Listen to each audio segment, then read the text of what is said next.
میں اگر رسول کریم صلی اللہ تعالیٰ علیہ وسلم کی رسالت کس کس کے لیے ہے یہ ٹاپک لے کر چلوں شاید پتہ نہیں کتنے سالوں لگ جائیں. وہ تو پرندوں کے لیے بھی رسول ہیں, جانوروں کے لیے بھی رسول ہیں. پرندوں کے لیے کیسے رسول ہیں ایک الگ ٹاپک ہے, وہ جانوروں کے لیے کیسے رسول ہیں وہ الگ ٹاپک ہے, وہ جنات کے رسول ہیں ان میں کیا تبلیغ کریں گے ان کے لیے الگ رسول ہے, الگ ایک ٹاپک ہے. میرے عزیزو اتنا ہی نہیں, وہ نبیوں کے بھی رسول ہیں. اسی لیے تو قرآن نے چوتھے پارے میں وعدہ لیا ہے نبیوں سے, وَإِذَا أَخَذَ اللَّهُ مِيثَاقَ النَّبِيِّينَ لَمَا آتَيْتُكُم مِّن كِتَابٍ وَحِكْمَةٍ ثُمَّ جَاءَكُمْ رَسُولٌ مُصَدِّقٌ لِّمَا مَعَكُمْ لَتُؤْمِنُنَّ بِهِ وَلَتَنصُرُنَّهُ. قرآن کہتا ہے یہ سورہ نساء میں, سورہ آل عمران میں اللہ تعالیٰ یوں فرماتا ہے, یاد کرو اس وقت کو جب سارے نبیوں کی روحوں کو جمع کر کے اللہ نے ایک وعدہ لیا تھا. جتنے بھی نبی دنیا میں آنے والے تھے ان سب نبیوں کی روحوں سے اللہ نے وعدہ لیا تھا. کس بات کا وعدہ؟ اللہ تعالیٰ ان سب سے وعدہ لیتا ہے کہ میرا ایک آخری رسول آئے گا, اگر وہ تمہارے زمانے میں آ جائے تو تم سب کے سب اس پر ایمان لاؤ گے اور اس کی مدد کرو. لَتُؤْمِنُنَّ بِهِ وَلَتَنصُرُنَّهُ, تم ضرور اس کی مدد کرو گے اور اس پر ایمان لاؤ گے. پھر کسی اور کی شریعت اس کے ہوتے ہوئے نہیں رہے گی. وہ رسول آ جائیں تو پھر ساری شریعتیں ختم ہوں گی, صرف شریعت مصطفیٰ چلے گی. اسی لیے تو ایک بار حضرت عمر فاروق رضی اللہ تعالیٰ عنہ تورات پڑھ رہے تھے حضور کے سامنے, حضرت ابو بکر بھی بیٹھے تھے رضی اللہ تعالیٰ عنہما. تو حضور صلی اللہ تعالیٰ علیہ وسلم کا چہرے کا رنگ بدل رہا تھا, ناراضگی کے آثار نظر آ رہے تھے. حضرت عمر دیکھ ہی نہیں رہے تھے, وہ پڑھے جا رہے تھے. تورات کس کی کتاب ہے؟ موسیٰ علیہ السلام پر اتری ہے, مقدس کتاب ہے. حضور اکرم صلی اللہ تعالیٰ علیہ وسلم کے اس جلال کے اثر کو صدیق اکبر رضی اللہ تعالیٰ عنہ نے بھانپ لیا. حضرت عمر کو انہوں نے زور سے کہا, اے عمر دیکھتے نہیں رسول کریم صلی اللہ تعالیٰ علیہ وسلم کی ناراضگی کو؟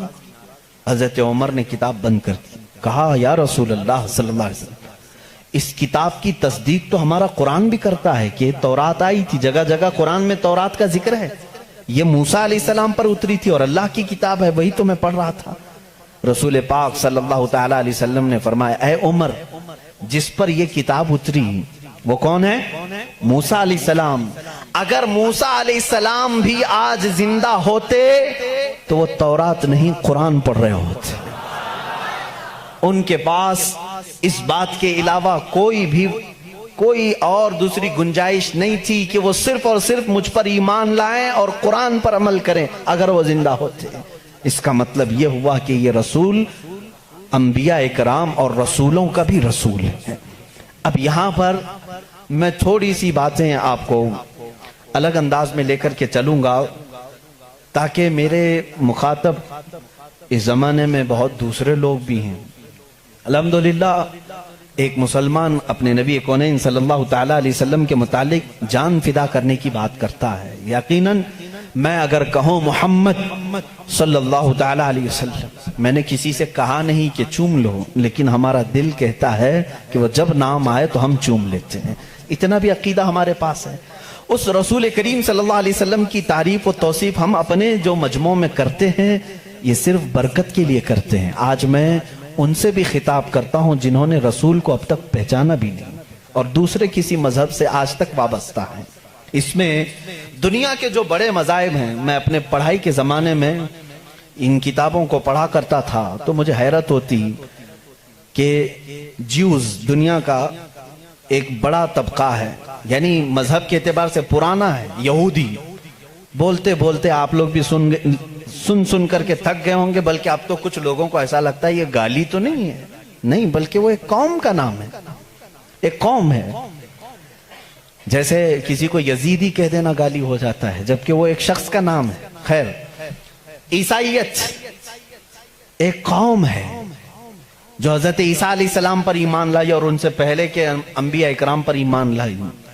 ان کے علاوہ بھی کچھ دوسرے ریلیجن پائے گئے دنیا میں, جیسے بدھ مت ہے, آج اس کے ماننے والوں کو بدھسٹ کہا جاتا ہے, بدھزم.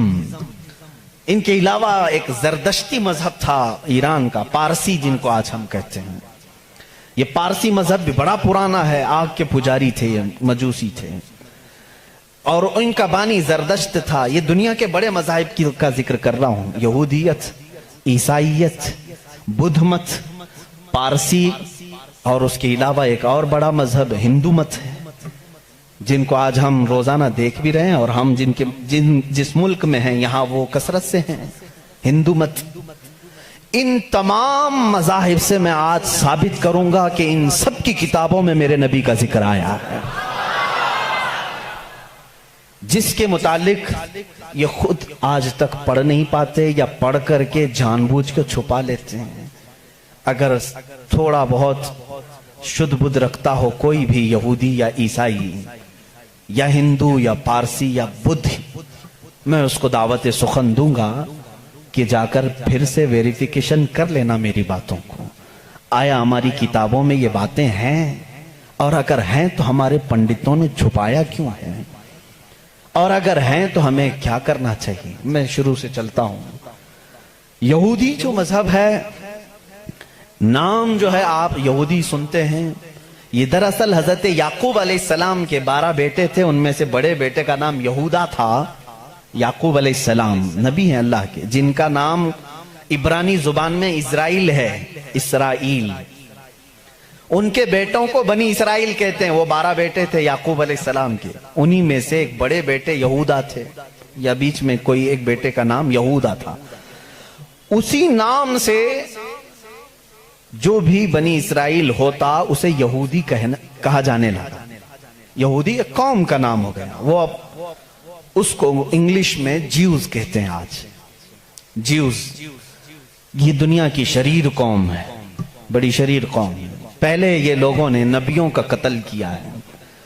ان کے بارے میں کیونکہ میں وہی باتیں کر رہا ہوں جو قرآن کہہ رہا ہے۔ اگر آپ کہیں گے بہت کٹر پنتھی ہو جائے گی تو پھر قرآن کو بھی بند کرنا پڑے گا۔ قرآن کہتا ہے یقتلون النبیین بغیر حق، یہ ناحق نبیوں کا قتل کرتے تھے۔ جب قرآن ان کی باتیں بیان کر رہا ہے تو میں کیوں نہ بیان کروں۔ یہ شریر قوم تھے، حق بات کو کبھی تسلیم نہیں کرتے تھے۔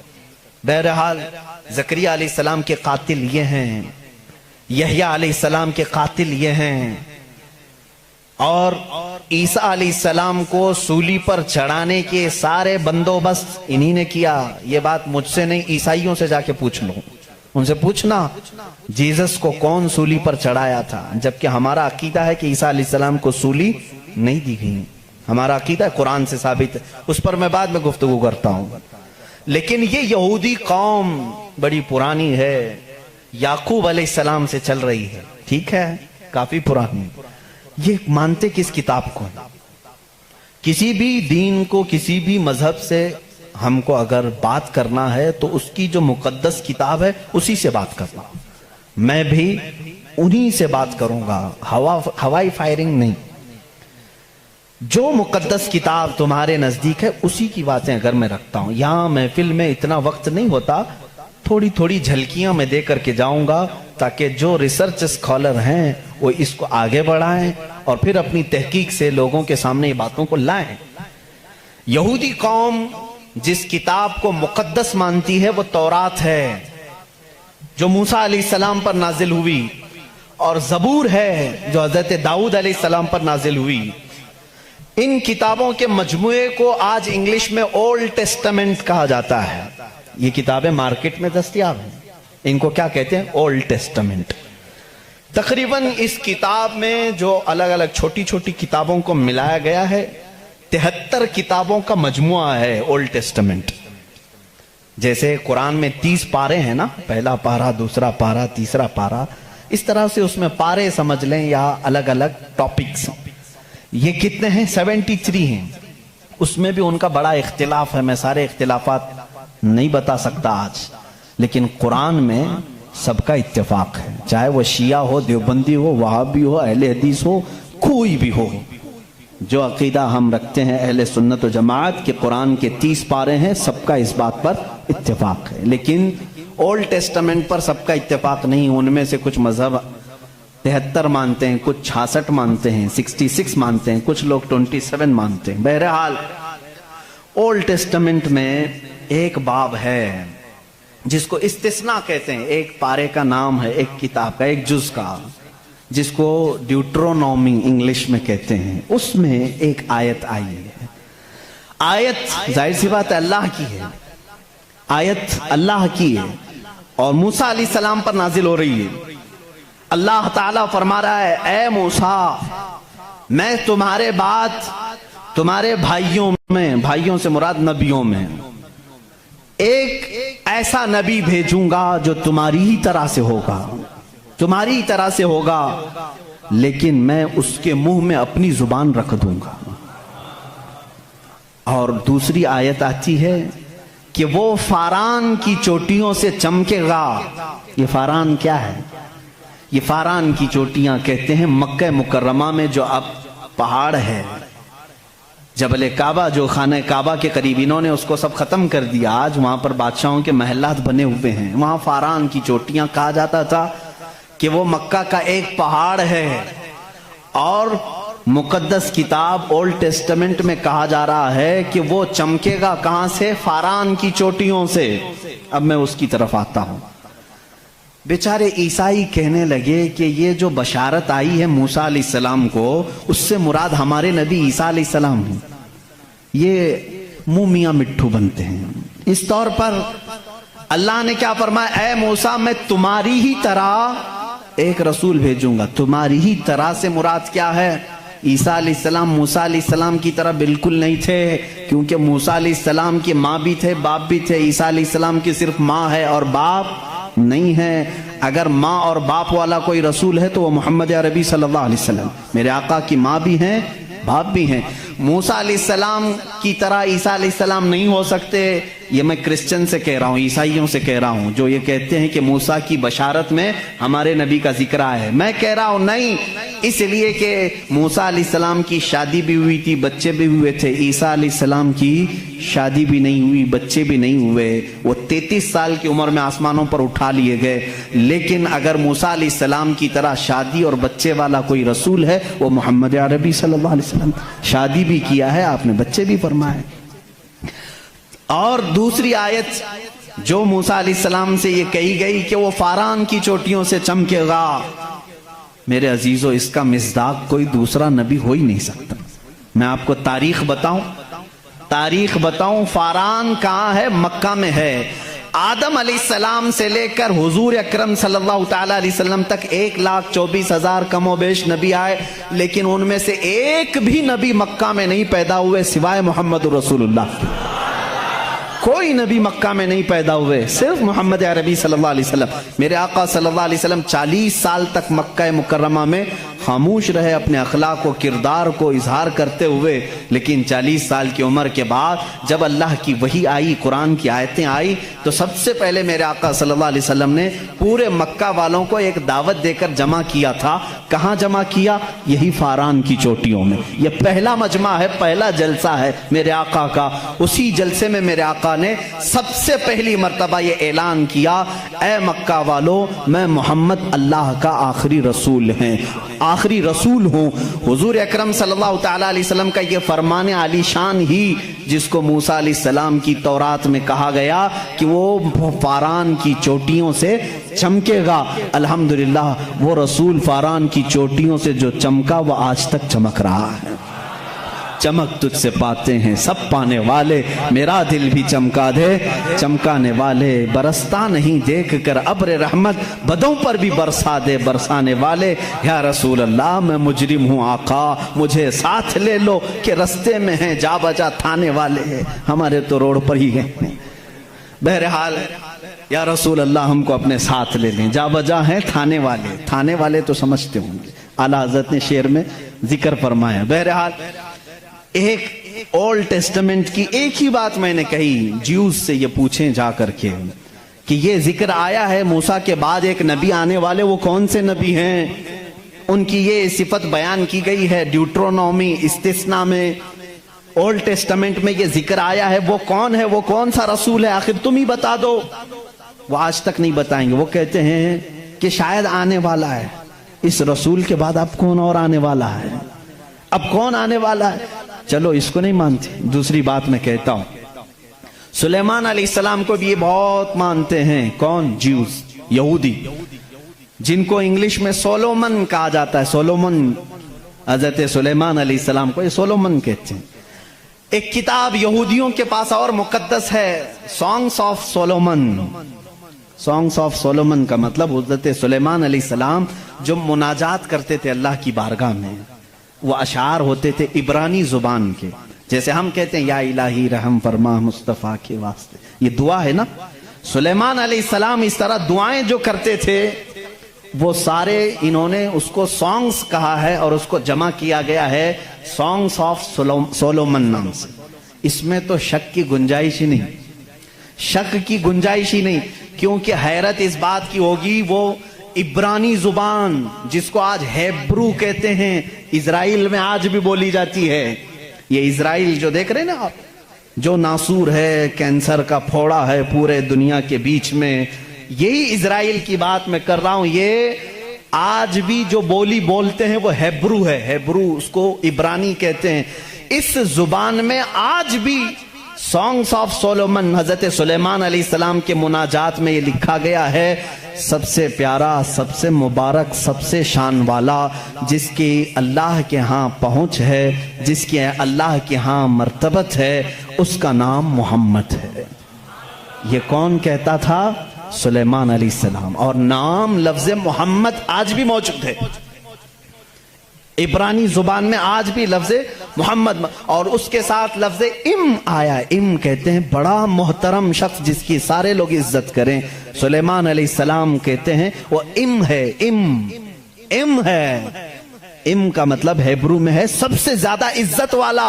اور سلیمان علیہ السلام نے وہ کر کے بھی دکھایا. وہ تخت پر جو بیٹھتے تھے سلیمان علیہ السلام، اس تخت کو جب آپ حکم دیتے ہواؤں میں اڑ تو وہ اڑنے لگ جاتا. جہاں کا آپ کو سفر کرنا ہوتا آپ سفر کرتے تھے. اور وہ تخت ایسا نہیں کہ ایک اڑن تشتری ہے چھوٹی سی، بلکہ اتنا بڑا تخت تھا کہ آپ کے دائیں جانب 500 نبی اس زمانے کے بیٹھتے تھے، بائیں جانب 500 اولیاء امت بیٹھتے تھے. اور وہ تخت جب اڑتا آسمانوں پر ہواؤں کو اللہ نے ان کے لیے مسخر کر دیا تھا، اور وہ جس طرف حکم کرتے اڑتا تھا. ایک مرتبہ یہ بھی اسرائیلی روایات میں بھی موجود ہے، سلیمان علیہ السلام اڑتے ہوئے جا رہے تھے یہی تخت پر بیٹھے ہوئے، اچانک آپ نے تخت کو نیچے اترنے کا حکم دیا اور سارے لوگوں سے کہا پیدل چلو. تخت اٹھا کر لے جایا گیا، پیدل چلنے لگے. بہت لمبا عرصے تک، لمبی مسافت پیدل چلنے کے بعد پھر آپ سوار ہوئے، پھر سب کو سوار کر لیا.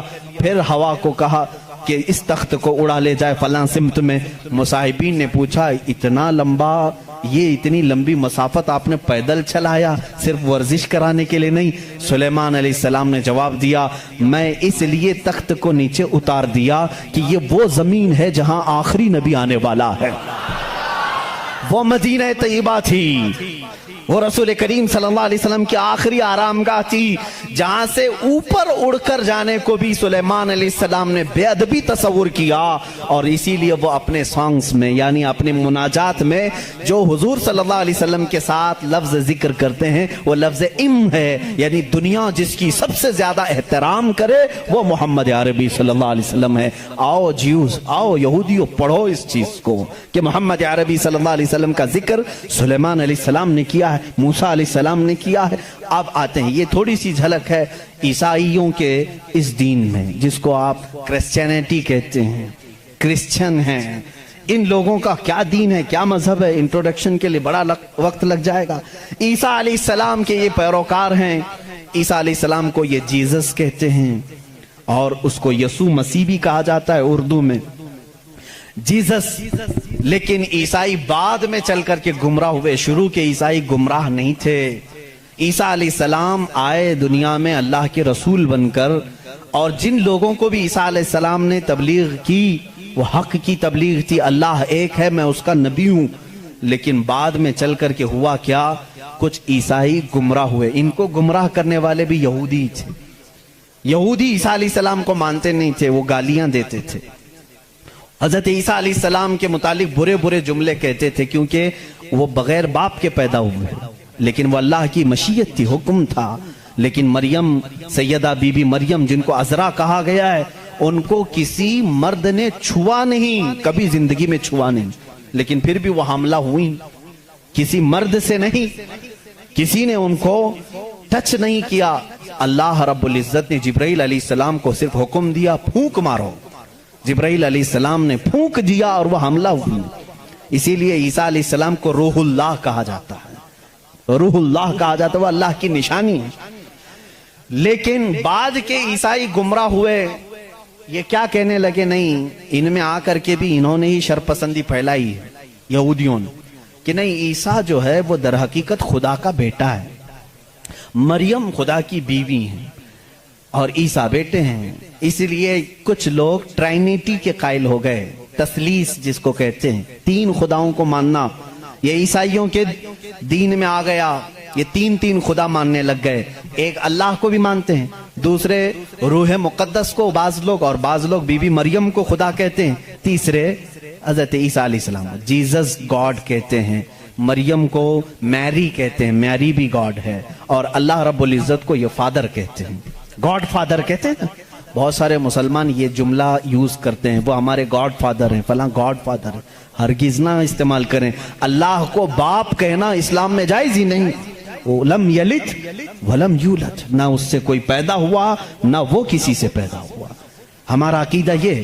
لیکن عیسائی بعد میں گمراہ ہوئے اور وہ تین خداؤں کا عقیدہ رکھنے لگ گئے۔ اب میں آ کر کے چلتا ہوں آگے، عیسائیوں کو اگر میں بتاؤں کہ تمہارے دین میں اصل بات کیا ہے جو عیسیٰ علیہ السلام کہہ گئے جو آج تم نہیں کر رہے ہو، وہ صرف یہی بات ہے۔ عیسیٰ علیہ السلام اپنے حواریین سے کہتے ہیں میں تمہیں ایک ضروری بات سناتا ہوں جس کو سننا ضروری ہے، اس کا حوالہ بھی میں دے دوں، یہ کہاں ہے، یہ بات کہاں ہے، کیونکہ میری باتوں کا ہو سکتا ہے ری ویریفیکیشن ہو، کراس ویریفیکیشن ہو، اور معلومات کرنے کے لیے میں آپ کو حوالہ دیتا ہوں، ریفرنس دیتا ہوں۔ عیسائیوں کی جو مقدس کتاب ہے اس کو نیو ٹیسٹمنٹ کہتے ہیں، بائبل بھی کہتے ہیں۔ اولڈ ٹیسٹمنٹ جو تورات ہے، نیو ٹیسٹمنٹ جو بائبل ہے، آپ سب کو یہ نالج ہونی چاہیے، معلومات ہو۔ عیسائیوں کی یہ مقدس کتاب بائبل یہ ایک نہیں ہے، یہ چار ہے، چار حصے ہیں اس کے، کیونکہ عیسیٰ علیہ السلام کے چار شاگردوں نے لکھا ہے۔ بائبل کے چار نسخے آج بھی مارکیٹ میں ہیں، بائبل متی کی جس کو میتھیو کہتے ہیں انگلش میں، بائبل لوکا کی جس کو لوکیو کہتے ہیں، بائبل مرقس کی جو عربی میں میں کہہ رہا ہوں اس کو مارکیوس کہتے ہیں، اور یوحنا کی جس کو جان کہتے ہیں، جیسے جان جوزف کہتے ہیں، جان ابراہیم کو ابراہم کہتے ہیں، یہ تمام وہی الفاظ ہیں جن کو انگلش میں تبدیل کر دیا گیا ہے۔ بات بہت سوکھی تو نہیں ہو رہی ہوں، آپ کے لیے یہ نالج کی ضرورت ہے، میں علم کے لیے یہ بات ضرور آج کرنا چاہتا ہوں۔ محمد ہمارے بڑی شان والے ہیں، میرے آقا صلی اللہ تعالیٰ علیہ وسلم کا تذکرہ آخر اللہ تعالیٰ پرانی کتابوں میں کیسے نہیں کرے گا، وہی اول ہیں وہی آخر ہیں، تو اول ہمیشہ سے وہ اس کا وجود دنیا میں رہے گا ہی رہے گا۔ تو بائبل کے یہ جو چار نسخے ہیں، اب ان چاروں نسخوں میں سے میں سب کی بات نہیں کروں گا، جو بائبل یوحنا کی ہے جس کو جان کہتے ہیں، جان جو بائبل ہے اس کے اندر یہ تحریر ہے، یہ آیت ہے جس میں عیسیٰ علیہ السلام کہہ رہے ہیں اے میرے حواریوں، اے میرے چاہنے والوں، میں تمہیں ایک وصیت کر کے جا رہا ہوں، وہ کرنا مجھے تمہارے لیے ضروری ہے کہ میرے بعد ایک رسول آئے گا جو تمہاری مدد کرے گا، لوگ مجھ پر الزام لگائیں گے وہ میری پاکی بیان کرے گا، لوگ میری ماں کو برا کہیں گے وہ میری ماں کو طاہرہ کہے گا، پاکیزہ کہے گا، اور میرے بعد ایک نبی آئے گا، تم سب اس کے انتظار میں رہنا اور اس کے انتظار میں رہنا اور اس کے تعاون میں رہنا۔ لوگوں نے پوچھا ہم اس کو کیسے پہچانیں، اس کو کیسے پہچانیں، وہ کہاں سے آئے گا، کیسے آئے گا؟ عیسیٰ علیہ السلام نے وہ بھی ہلکا کر دیا اور کہا اس کی ایک علامت یہ ہے جب تک میں دنیا سے جاؤں گا نہیں وہ آئے گا نہیں، جب تک میں دنیا سے جاؤں گا نہیں وہ آئے گا نہیں۔ پوچھا کیوں؟ کہا اس لیے کہ اس کے زمانے میں دوسرا کوئی نبی ہوگا ہی نہیں، کیونکہ وہ خاتم النبیین۔ اللہ اللہ، ان عیسائیوں سے قادیانیوں کو سیکھنا چاہیے، ان کا عقیدہ تو یہ تھا، عیسیٰ علیہ السلام یہ اپنے حواریین سے کہہ رہے ہیں، جان بائبل کی کتاب، اس میں یہ تحریر موجود ہے، یہ عبارت موجود ہے، اور اس میں لوگوں نے پوچھا ہم اس کو کیسے پہچانیں، کیا ہیں اس کی نشانیاں کیا ہیں؟ تو ایک یونانی ورڈ ہے، آج بھی بائبل میں ہے، پیریکلیٹوس نام سے، انگلش میں اس کو پیریکلیٹوس کہتے ہیں۔ یہ لفظ آج بھی کتابوں میں موجود ہے، آج بھی ہے، اور ان ظالموں نے اس کا ترجمہ الگ الگ کیا۔ عیسیٰ علیہ السلام نے کہا تھا کہ وہ پیریکلیٹوس ہوگا، تم اس کو پہچانو گے، تو اس کا ترجمہ یہ لوگ کرتے ہیں وہ ایسا ہوگا ویسا ہوگا، بلکہ حقیقت میں یہ یونانی ورڈ کا ترجمہ ہوتا ہے نہایت ہی رحم دل، بلکہ ہر انسان کے لیے وہ رحمت ہوگا، ہر انسان کے لیے رحمت ہوگا، بلکہ اس کے ترجمے میں پیریکلیٹوس کے ترجمے میں کہا گیا ہے جو جانوروں سے بھی اچھا سلوک کرے، جو کائنات کی ہر چیز سے اچھا سلوک کرے، اسے پیریکلیٹوس کہا جاتا ہے۔ اب اس کا مصداق قرآن کی آیت میں ہے وَمَا أَرْسَلْنَاكَ إِلَّا رَحْمَةً لِّلْعَالَمِينَ، اس رسول ہی کو اللہ نے رحمت کہا ہے، جس کو عیسیٰ علیہ السلام کی اس بائبل میں کہا گیا پیریکلیٹوس ہوگا، وہ رحمت ہوگا۔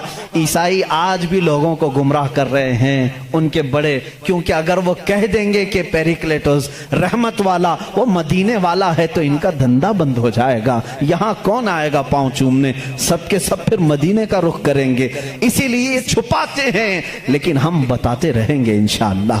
عزیزان گرامی، عیسیٰ علیہ السلام کی پاکی بیان کرنے کی بات آئی، انہوں نے کیا نشانی بتائی؟ وہ رسول آئے گا، میری پاکی بولے گا، مجھ پر الزام لگائیں گے اور میری ماں کو گالیاں دیں گے تو وہ اسے طاہرہ کہے گا۔ آؤ میں آپ کو حضور صلی اللہ تعالی علیہ وسلم کے زمانے تک پوری ہسٹری بتا دوں، 550 سال کی۔ عیسیٰ علیہ السلام کے ساتھ ہوا کیا؟ جب آپ 33 سال کی عمر کے تھے، یہودی دشمنی پر آ گئے اور ایسی دشمنی کیے کہ آپ کو قتل کرنے کا منصوبہ بنا کر آپ کے گھر کے ارد گرد آ گئے، یروشلم میں، جہاں یہ آج جا کر کے اس کو اپنی کیپٹل سٹی بنا رہے ہیں۔ عیسیٰ علیہ السلام کو وہاں پر انہوں نے گھیر لیا۔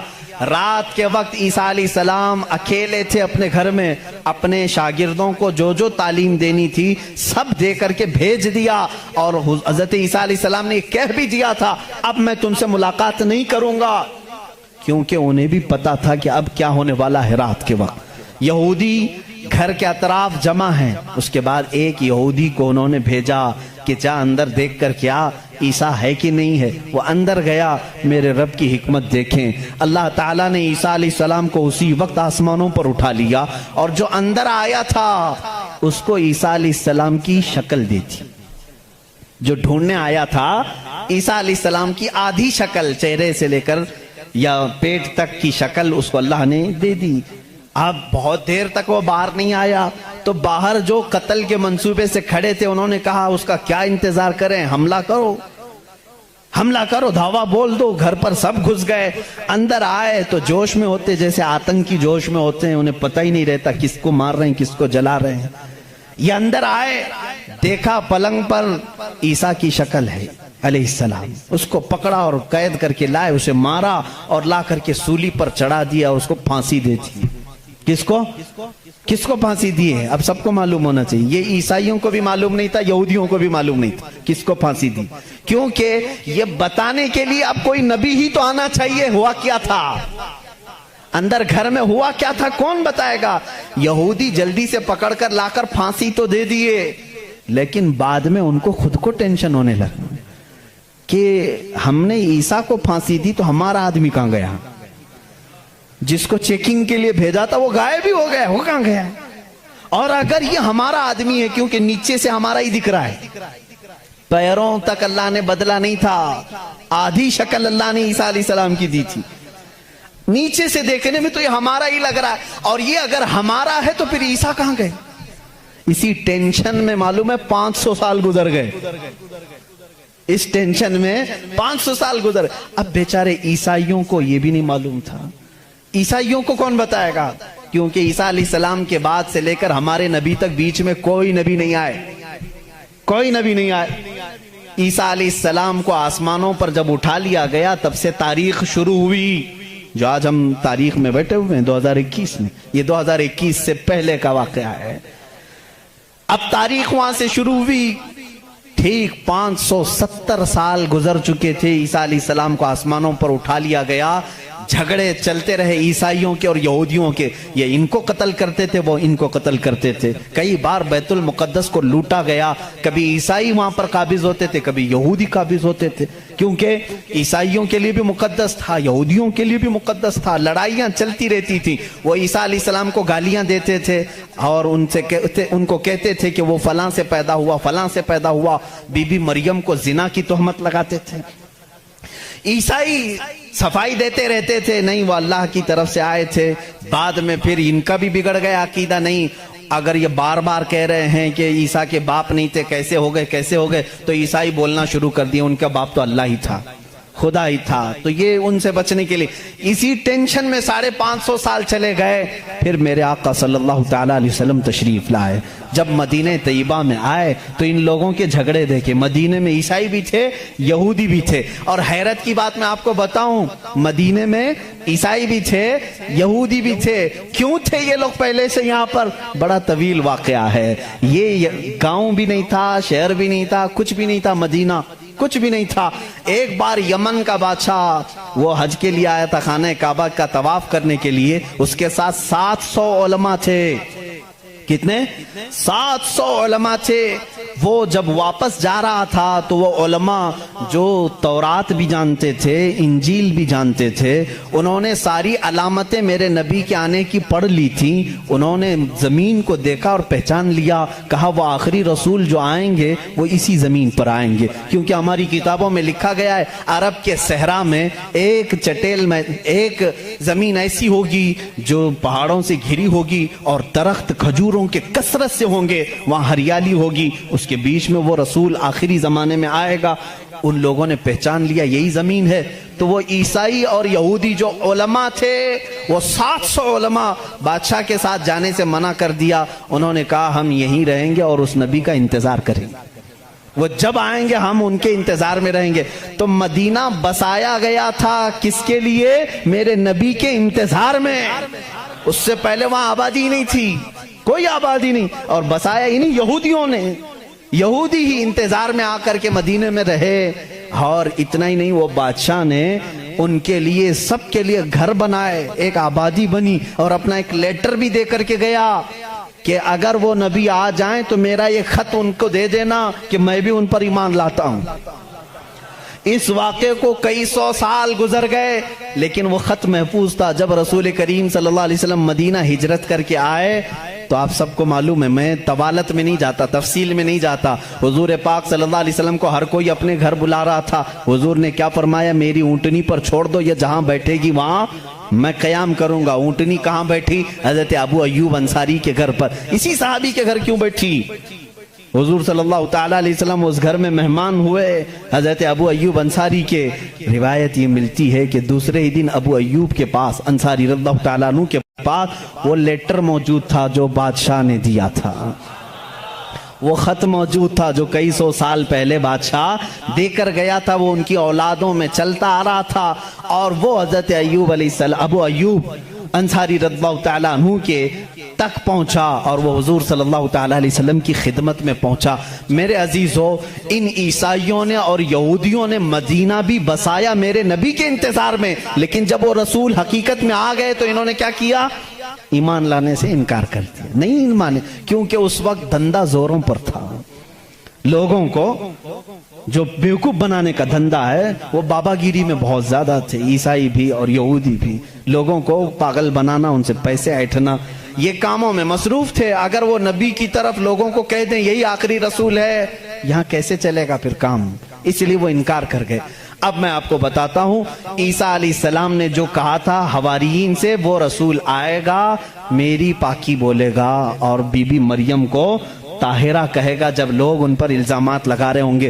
میرے آقا صلی اللہ تعالیٰ علیہ وسلم جب مدینہ تشریف لائے تو دیکھا یہودی اور عیسائی آپس میں لڑتے ہیں، یہ ان کو تانا مارتے ہیں، وہ ان کو تانا مارتے ہیں، کسی کو حقیقت کا علم ہی نہیں تھا۔ آخر ان کو سولی دی گئی یا قتل کیا گیا، کیا ہوا کسی کو نہیں معلوم تھا۔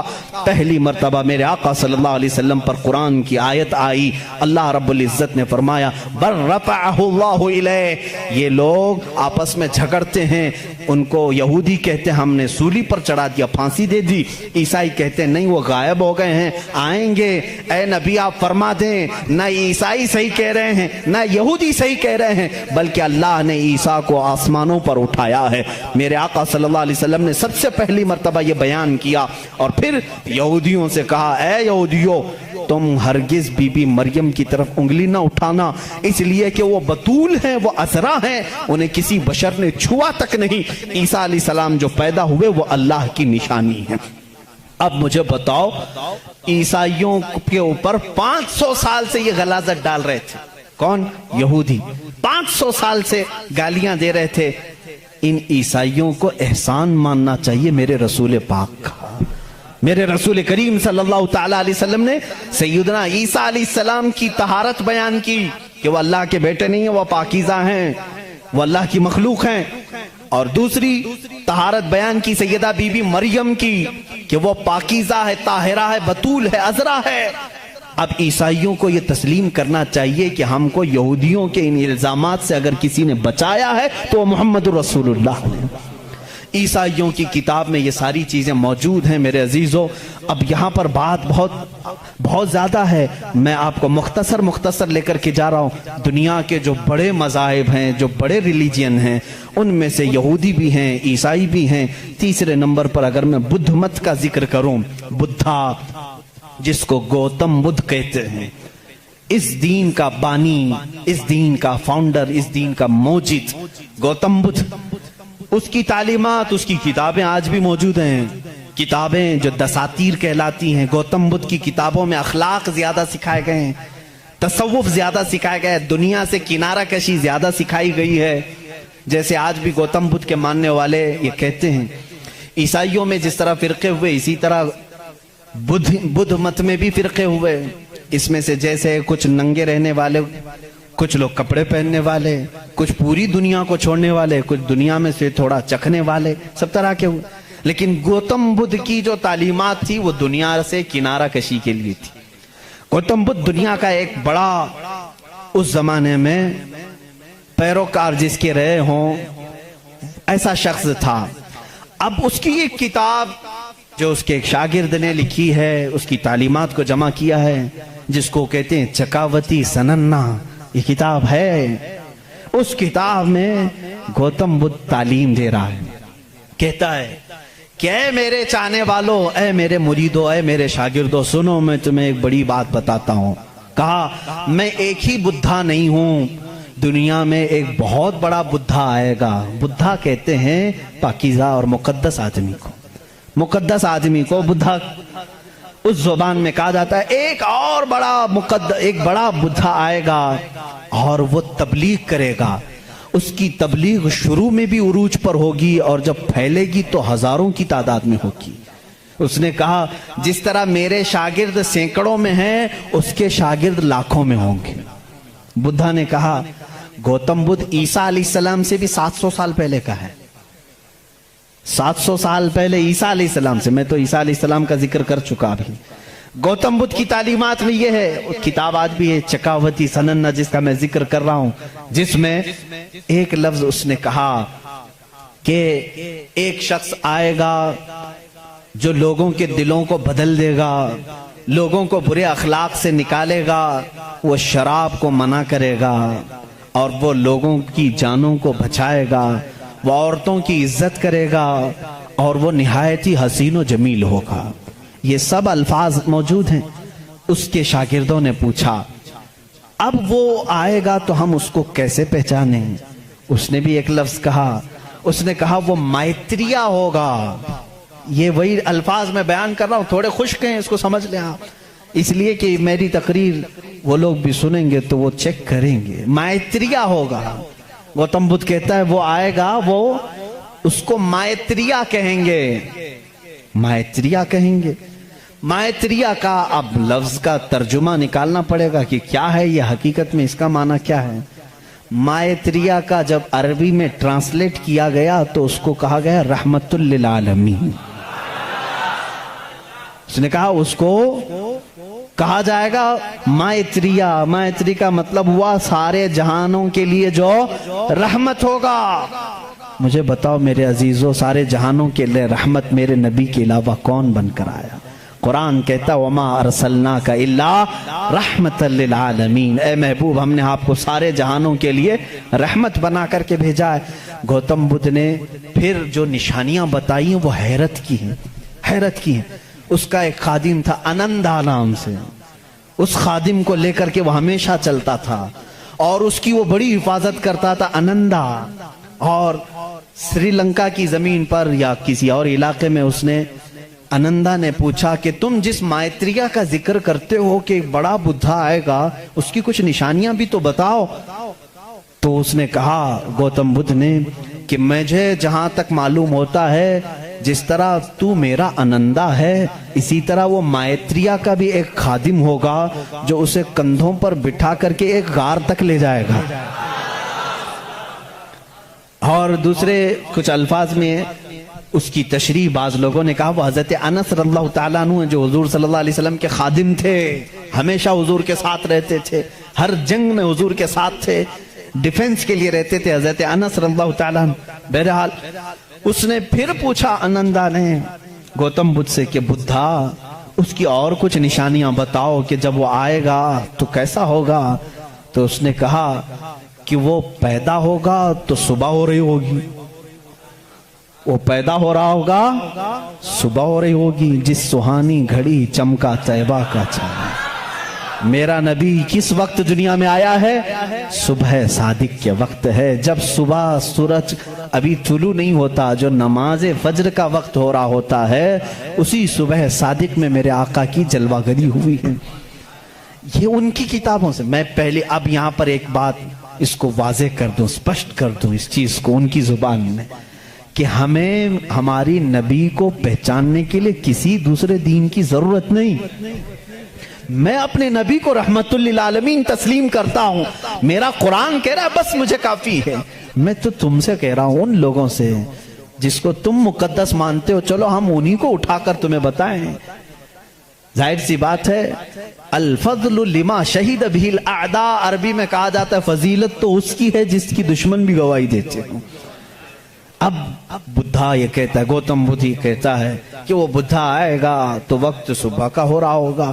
پھر کہا اس نے کہ اس کی ایک اور علامت میں تمہیں بتاؤں کہ اس کو بہت بڑی بصیرت ملے گی، بہت بڑی بصیرت، نالج اس کے پاس بہت بڑا آئے گا، اتنا بڑا آئے گا کہ وہ اس نالج سے پوری دنیا کو دیکھے گا، اتنا نالج اس کے پاس۔ میں اس کو بصیرت کو نالج کہہ رہا ہوں، اتنی فہم اتنی ادراک اس کو ملے گی۔ یہ گوتم بدھ کہہ رہا ہے اپنے خادم سے انندا سے کہ اتنی نالج اس کو ملے گی کہ اس سے وہ پوری دنیا کو دیکھے گا اور اسی سے وہ پوری دنیا کے نظام کو چلانے کی بات کرے گا۔ لیکن اس کی علامت یہ کہ یہ ہوگی کہ وہ جو نالج، وہ جو بصیرت اس کو ملے گی اس بدھا کو، وہ رات کے وقت ملے گی۔ وہ کب ملے گی؟ رات کے وقت ملے گی۔ میں یہ کہتا ہوں جس بصیرت کا وہ ذکر کر رہا تھا میرے مصطفیٰ کے لیے، وہ قرآن پاک ہے اور وہ نازل ہوا ہے۔ قرآن خود کہتا ہے انا انزلناہ فی لیلۃ القدر، ہم نے قرآن کو نازل کیا ہے۔ کب نازل کیا ہے؟ لیلۃ القدر میں، رات کے وقت نازل کیا ہے۔ گوتم بدھ کہہ رہا ہے اسے ایک بصیرت ملے گی، بہت بڑی نالج ملے گی اور وہ رات کے وقت ملے گی اور وہ رات بہت چمکدار ہوگی۔ وہی تو ہمارا قرآن کہہ رہا ہے لیلۃ القدر خیر من الف شہر، اس رات کو تم کیا جانو، وہ ایک رات 1000 مہینوں سے بہتر ہے۔ رات کے وقت بصیرت ملی۔ تیسری اور ایک اس نے علامت بتائی، اس کے خادموں نے بہت پوچھا، انہوں نے پوچھا اچھا کیا، باقی بدھوں کے لیے پوچھا، اور اس نے کہا کہ اس کی ایک اور علامت تم دیکھو کہ وہ مائتریہ جو ہے، وہ جو سب سے بڑا بدھا ہوگا، وہ جب دنیا سے جا رہا ہوگا تو وہ بھی رات کا وقت ہوگا، دنیا سے جا رہا ہوگا وہ بھی رات کا وقت ہوگا، لیکن اس کے چلے جانے کے بعد کوئی اس جیسا بدھا قیامت باقی کبھی نہیں آئے گا، کبھی نہیں آئے گا، اور اس رات اندھیرا ہوگا۔ یہ سب اس نے، یہ چکاوتی سننا جو کتاب میں بتا رہا ہوں اس میں اور کچھ دساتیر ہیں، اس میں یہ باتیں بیان کی گئیں۔ اب میں آپ کو بتاؤں وفات رسول کے متعلق، میرے آقا صلی اللہ تعالیٰ علیہ وسلم جس وقت دنیا سے رخصت ہو رہے تھے، ماں عائشہ صدیقہ رضی اللہ تعالیٰ عنہا اس کی گواہ ہیں، وہ پیر کا دن تھا، شام ہو چکی تھی، رات کا وقت تھا، بعض روایات میں ہے رسول کریم صلی اللہ تعالی علیہ وسلم اس وقت نزع کی عالم میں تھے، حضرت عائشہ صدیقہ کے زانوں پر سر رکھ کر آرام فرما تھے، اور اچانک دروازے پر دستک ہوئی اور حضور اکرم صلی اللہ علیہ وسلم نے فرمایا اجازت ہے اندر آ جاؤ۔ حضرت عائشہ نے کہا کون ہے جو اندر آ رہا ہے، اس حالت میں آپ کی تکلیف ہے ابھی؟ رسول کریم صلی اللہ علیہ وسلم نے فرمایا عائشہ یہ وہ آیا ہے جو کسی کے پاس جانے کے لیے کبھی اجازت نہیں مانگتا، وہ ملک الموت، صرف میرے پاس آنے کے لیے وہ اجازت مانگ رہا ہے، اور آج کے بعد پھر کسی کے پاس جانے کے لیے اجازت نہیں مانگے گا۔ میں نے اجازت دے دی، ملک الموت آئے، رسول کریم صلی اللہ تعالی علیہ وسلم کی روح پاک کو نکالا، رب اعلیٰ کے پاس لے گئے۔ یہ حضور کی وفات کے آخری اوقات، وہ بڑے غمگین ہیں، میں پھر جذبات میں ڈوب جاؤں گا۔ حضور اکرم صلی اللہ تعالی علیہ وسلم جب وفات پائے، حضرت عائشہ صدیقہ رضی اللہ تعالیٰ عنہا کو خبر ہی نہیں تھی اس چیز کی، وہ باتیں کرتے ہوئے مصروف تھی۔ حضور اکرم صلی اللہ تعالی علیہ وسلم کے ساتھ باتیں کرنے میں وہ مصروف تھیں۔ اچانک صدیق اکبر رضی اللہ تعالیٰ عنہ حجرے میں داخل ہوئے، اندھیرا تھا۔ حضور اکرم صلی اللہ علیہ وسلم کے جسم اقدس کے پاس جیسی آئے، حضرت صدیق اکبر نے محسوس کر لیا کہ اللہ کے آخری رسول اب دنیا سے پردہ فرما چکے، آپ اپنے آنسوؤں کو ضبط نہ کر سکے، آپ نے انا للہ پڑھا اور سیدھے میرے آقا کے ماتھے کو بوسہ دیا، اور اس کے بعد روتی ہوئی آنکھوں سے صدیق اکبر نے کہا واللہ لن یجمع الموتین، اللہ کی قسم اب اللہ تعالیٰ دوسری موت کبھی آپ پر نہیں لائے گا۔ ایک موت آنی تھی وہ آ گئی، اے رسول اب دوسری موت کبھی نہیں آئے گی۔ حضرت عائشہ نے یہ سن کر کے فوراً استعجاب کا اظہار کیا۔ وہ کہتی ہیں اس وقت تک انہیں احساس نہیں ہوتا کہ یہ آقا رسول کریم صلی اللہ تعالی علیہ وسلم دنیا سے پردہ کر چکے ہیں۔ حضرت عائشہ کو انہوں نے اٹھایا، میرے آقا صلی اللہ تعالی علیہ وسلم کے جسم ناز کو جب انہوں نے سلایا، جانتے ہو یہ وہ رات تھی۔ حضرت عائشہ کہتی ہیں میرے حجرے میں حضور کا یہ آخری دن تھا، لیکن سوئے اتفاق کہ اس رات میرے گھر میں چراغ جلانے کے لیے تیل بھی نہیں تھا، یہ روایت مشہور ہے۔ جس رات رسول کریم صلی اللہ علیہ وسلم کی وفات ہوئی وہ اندھیری رات تھی، اور اندھیرا کیوں نہ ہو جب سورج غروب ہو جائے، جب آفتاب غروب ہو جائے تو اندھیرا کیسے نہ ہو۔ لیکن میرے عزیزوں اس بات کو میں یہاں بتانا چاہتا ہوں، بدھزم میں یہ بات بتائی گئی، گوتم بدھ نے یہ خود کہا کہ وہ مائتریہ آئے گا تو روشن ہوگا، جب وہ جا رہا ہوگا تو نہایت ہی اندھیرا ہوگا، روشنی نہیں ہوگی، لیکن اس کا چہرہ چمک رہا ہوگا۔ عزیزان گرامی مجھے بتاؤ جتنی علامتیں اس نے بتائی ہیں یہ میرے نبی کے علاوہ کس کی ذات میں پائی جاتی ہیں؟ اور بھی دیگر مذاہب ہیں دنیا کے، وقت نکل گیا۔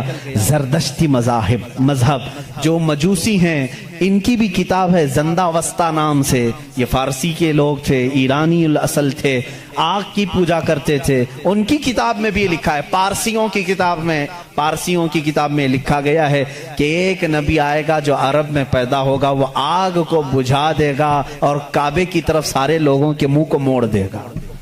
اس نے کہا اس وقت تک لوگوں کا قبلہ کعبہ نہیں تھا، بیت المقدس کی طرف منہ کر کے پڑھتے تھے۔ زندہ وسطہ کتاب یہ پارسیوں کی کتاب ہے جس میں یہ زردشتی مذہب کو مانتے ہیں، وہ اس میں بشارت دی گئی ہے ایک نبی آئے گا، عرب میں پیدا ہوگا، آگ کو بجھا دے گا اور سارے لوگوں کا منہ کعبے کی طرف پھیر دے گا۔ مجھے بتاؤ کعبے کی طرف کسی اور نبی نے نہیں پھیرا، بلکہ مصطفیٰ کریم صلی اللہ تعالی علیہ وسلم جب مدینہ طیبہ تشریف لائے اس وقت بھی لوگوں کا قبلہ بیت المقدس تھا، بیت المقدس قبلہ تھا۔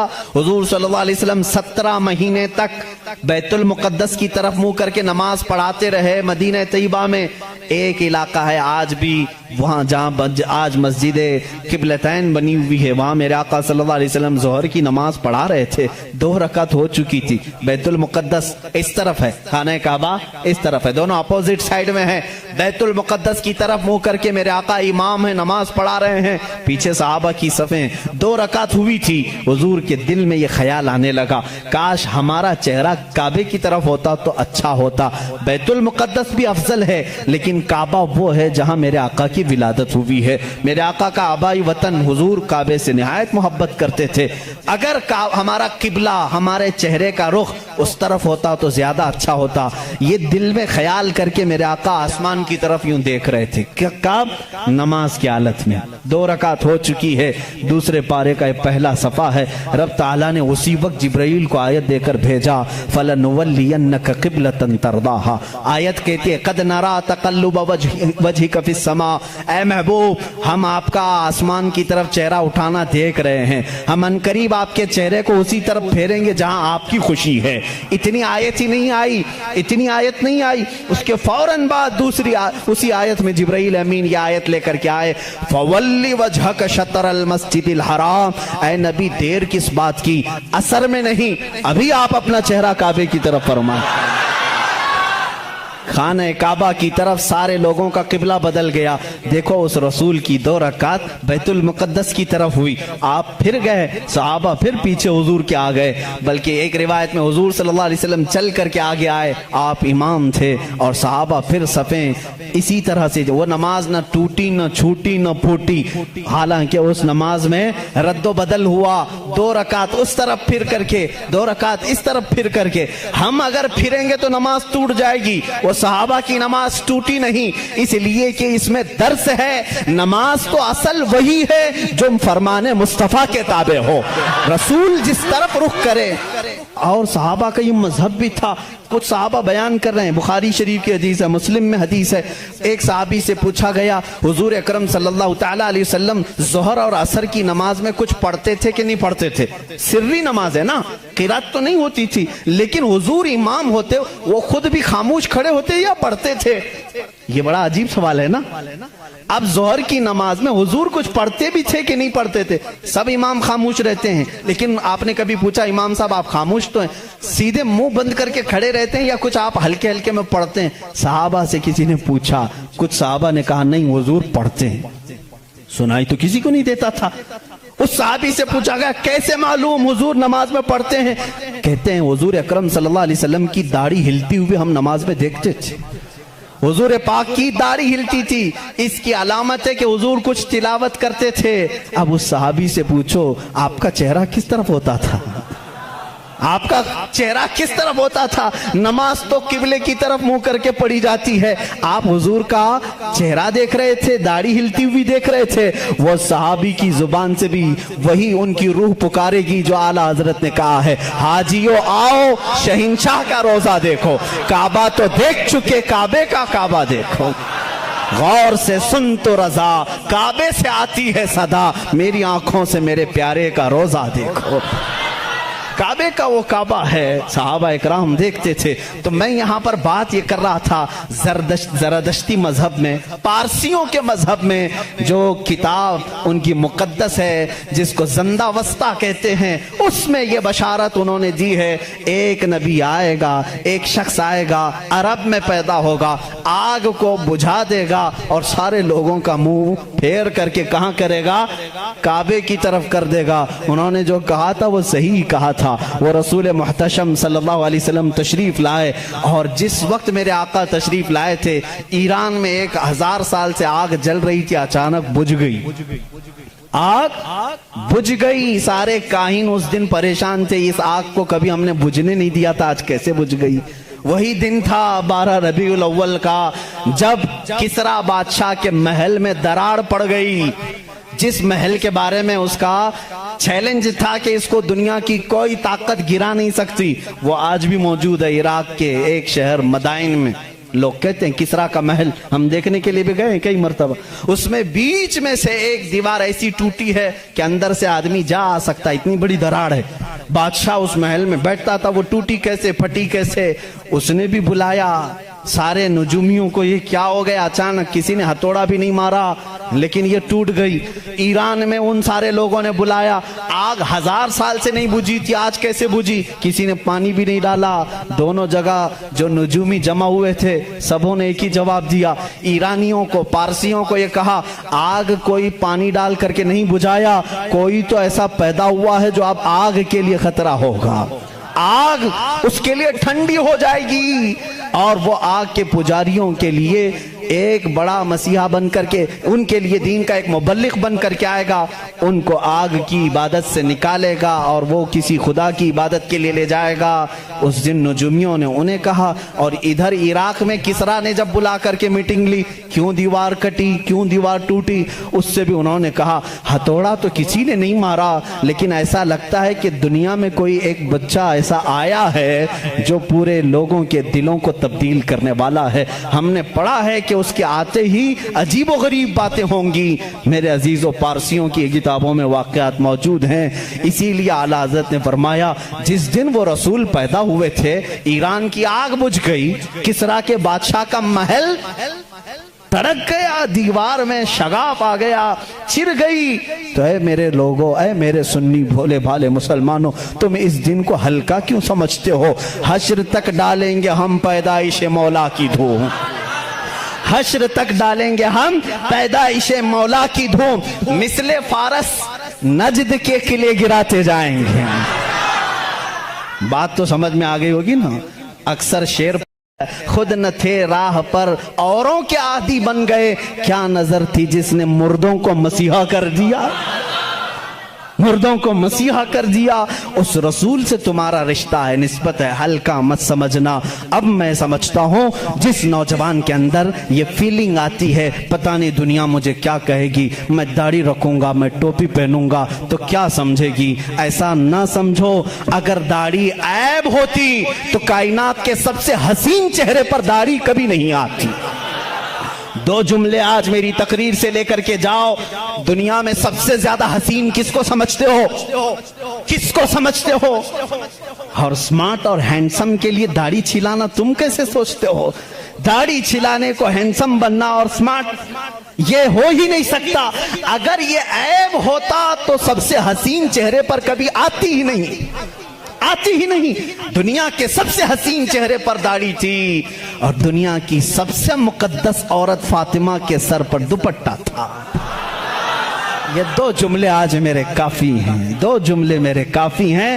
اگر سب سے زیادہ عزت والی ہونے کے لیے کوئی عورت دوپٹہ کھینچ کر کے ننگے بال گھومتی ہے تو بیوقوف ہے، اس لیے کہ کائنات کی سب سے محترم خاتون جس کے لیے قیامت میں بھی اعلان ہوگا، اے لوگوں اپنی آنکھیں نیچی کرو، فاطمہ بنت محمد جنت کی طرف جا رہی ہیں۔ اس خاتون کو جو عزت ملی ہے اس کے سر پر جب دوپٹہ ہے تو پھر دوپٹہ کمتری کی علامت نہیں ہو سکتا۔ جس کے سر پر دوپٹہ ہے وہ عالی شان ہے، جس کے چہرے پر داڑھی ہے وہ عالی شان ہے، اس لیے کہ میرے رسول کا وہ غلام ہے۔ جب قبر میں جائے گا، کچھ ہو یا نہ ہو، شکل دیکھ کر کے تو فرشتے یہ کہیں گے صورت یہ لے کر کے آیا ہے جیسے مدینے والے کی تھی، میرے آقا صلی اللہ علیہ وسلم کی تھی۔ اب میں آخری کہتے یہاں آ گیا، ظاہر سی بات ہے آپ کی گرمی مجھے بھی ٹھنڈا نہیں کر پاتی، حالانکہ ان لوگوں نے آج کرسی پہ بٹھایا ہے، کھڑے ہونے کے بعد الگ مسئلہ ہوتا ہے۔ بہرحال آخری اب میں حقیقت میں کر دوں، ہمارا ایک اور بھی مزاج ہم دیکھتے ہیں۔ میں کل پرسوں ہی ایک کہہ رہا تھا، آپ نے دیکھا کبھی ہم لوگ کسی کو بہت ہی عزت دیتے ہیں، جیسے دولہے کو بلاتے ہیں، صحرا اس کا ہے، کرسی اس کی ہے، جو مین محفل کا ہے اس کو، لیکن ایک اور عزت ہم نے دیکھا ہے، ایک اور عزت، مقام ہے، مرتبہ، شادی ہے تو عزت کی سمجھ میں آ گیا، آج پروگرام تھا میری عزت کی سمجھ میں آ گیا، تقریر سننا ہے، اور دوسروں کو کسی کو بلایا گل پوشی کے لیے، گھر میں میٹنگ ہے، عزت کی سمجھ میں آیا، لیکن ایک اور کی ہم عزت کرتے ہیں وہ کیوں سمجھ میں نہیں آتی۔ مر گیا